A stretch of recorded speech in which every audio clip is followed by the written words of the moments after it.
There are a lot of terrible traits that define the MAGA movement, but I think hypocrisy stands out above the rest. The shameless lying that they are willing to commit to. They espouse one thing and act on another. And with so much news over the past couple of days, I think we missed one of the best examples, or really worst examples of this, which took place on Easter Sunday and was caught at Donald Trump's golf course. The scene of the crime for many scandals for Trump. We're going to get into it all and how it is completely backfiring and exposing one of his worst lies. But before we do, if I could quickly ask you to leave a like on this video, and if you haven't already and you enjoy our channel, to hit that subscribe button. It goes a long way and it really does mean a lot to me. Now, before we can get into this article breaking down the nonsense taking place at Donald Trump's golf club and why it is so hypocritical, first I want to see a video from yesterday that kind of got this hypocrisy started. Donald Trump talking about President Biden. Do you remember the bunny with Joe Biden? Remember? Do you remember when the bunny took Joe Biden out? He's not taking Trump out. Anyway, that was a beautiful moment when the bunny saved Joe Biden. I talked about this during the campaign. Whenever Kamala Harris was really surging, or whenever she delivered just a brutal blow to Trump, he would always start talking about President Biden again. I think he really longs for the days when all he had to do was attack President Biden, when all he had to do was lie about him. And so we see that happening a lot now. He's always bringing up Joe Biden. It doesn't really make a lot of sense, except for the man's brain is broken and he is obsessive with the only person who was ever able to humiliate and defeat him politically. And so he keeps coming back to that. And it reminds me of last year when Easter fell on the same day of Trans Day of Visibility, and Donald Trump and the rest of MAGA lost their minds. But they also lost their minds over something Democrats did this Easter Sunday, and Carolyn Levitt was talking about that right here. They should know the truth about this man. He is an illegal alien, a foreign terrorist, and a criminal MS-13 gang member who violated our country's laws by coming here in the first place. And shame on Senator Chris Van Hollen and the entire Democrat Party, who wasted Easter Sunday going on every television show in the country to advocate for the return of an illegal criminal gang member. So it's somehow a crime for Democrats to talk about protecting the human rights of a man on Easter? Carolyn, you wear that giant crucifix all the time. What do you think Jesus would have done? Which side do you think he would be on? Illegally shipping people to El Salvadorian prisons, or giving and treating people with human dignity? I don't think that's a tough call. So while Democrats were, oh no, such a shame, protecting a man's due process and his human dignity on Easter Sunday, what was Donald Trump doing? How is the great Christian man Donald Trump doing? Well, I don't know. He was spending his time doing exactly what runs counter to one of the most famous Bible verses. Take a look. Mr. President!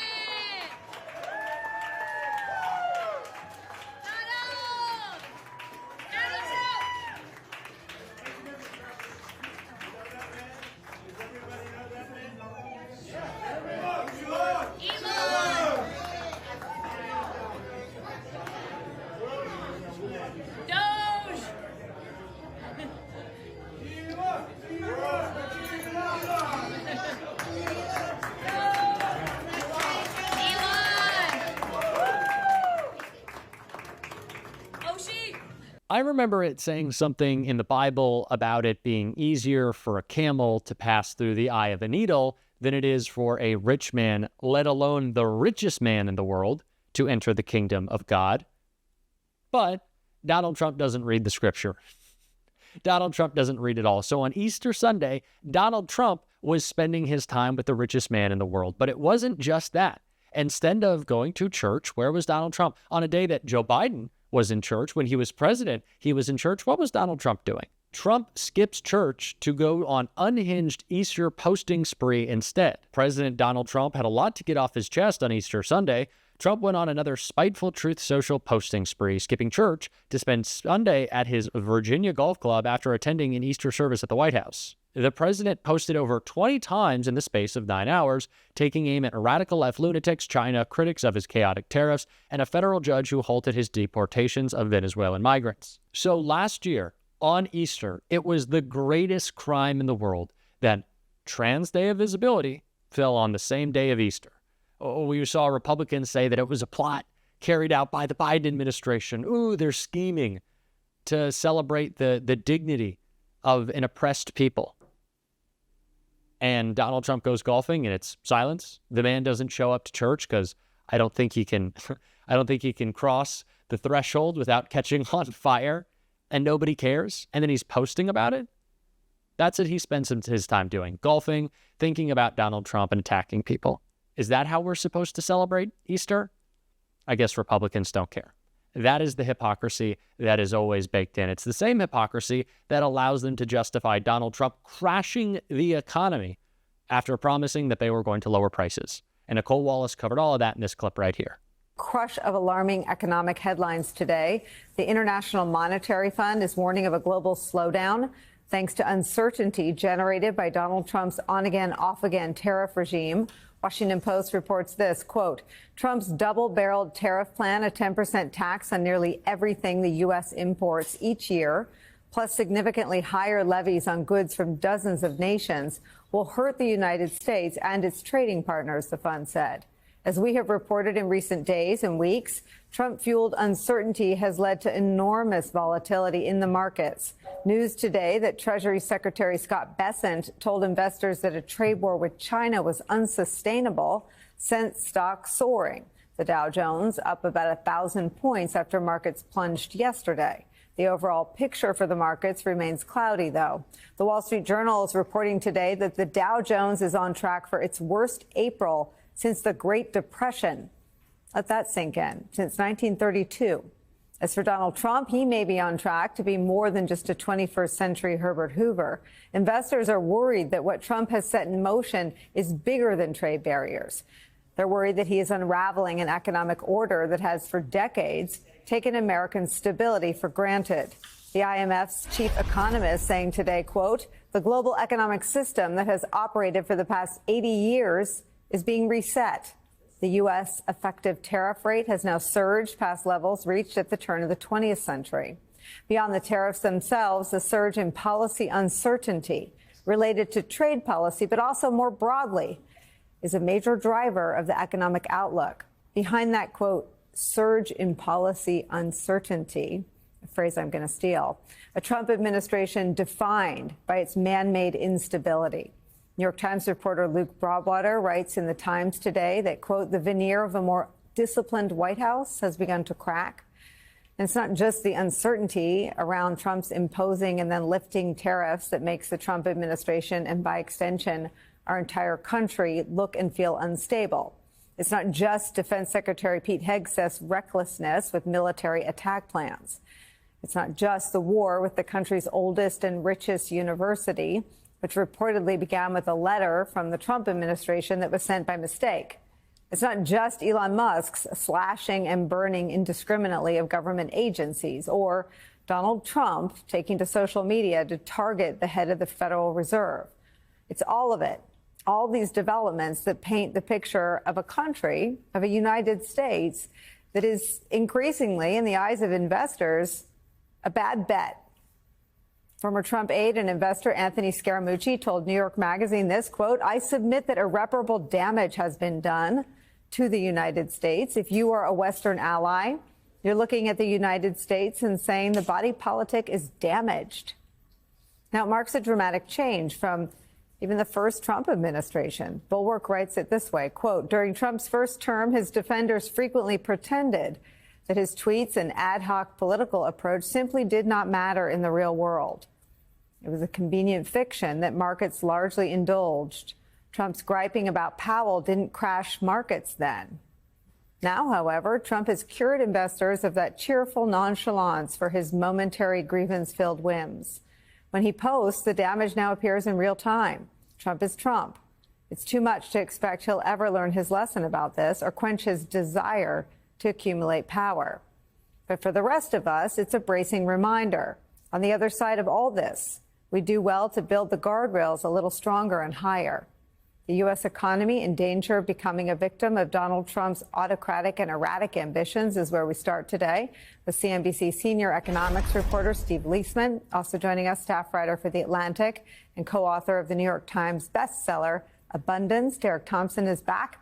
Also with us for the hour, former Congressman, MSNBC political analyst David Jolly's here. So, Steve, as you're so expert at doing, widen the lens for us on today's headlines about what is increasingly the intersection between our economy and the world's economy and the current administration. Oh, you sighed. Well, yeah.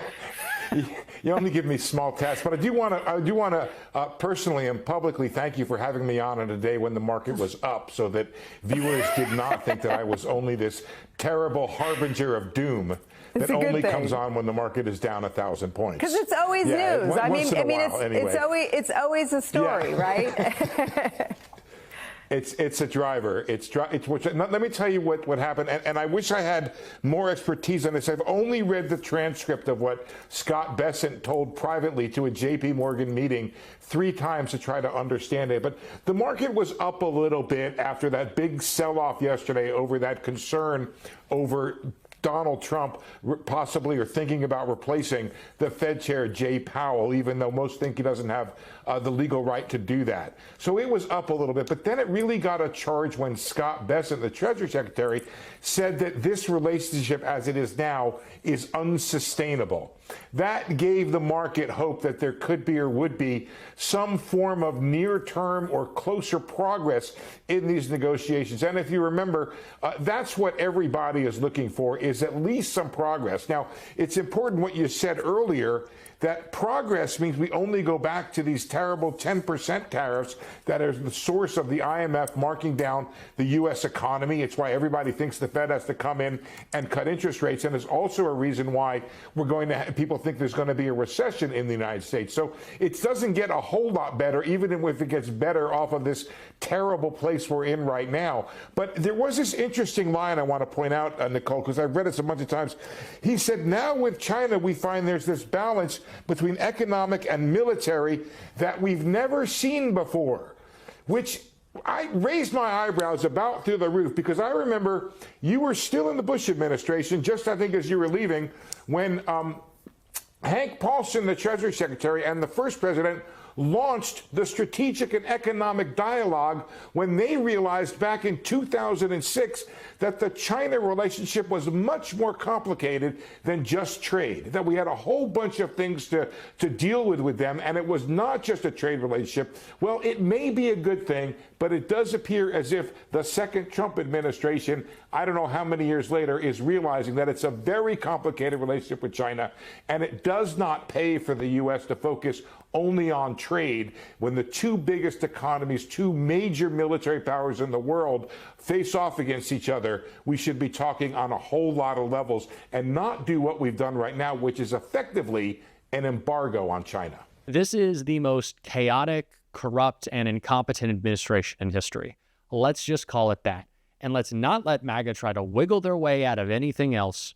That is what this is. And we're going to continue to call it out every single day on the show. And if you want to support that, as always, you can hit that subscribe button, leave a like on this video, and if you stuck around at the end, you can drop a blue heart in the comments. And until next time, I'll see you soon.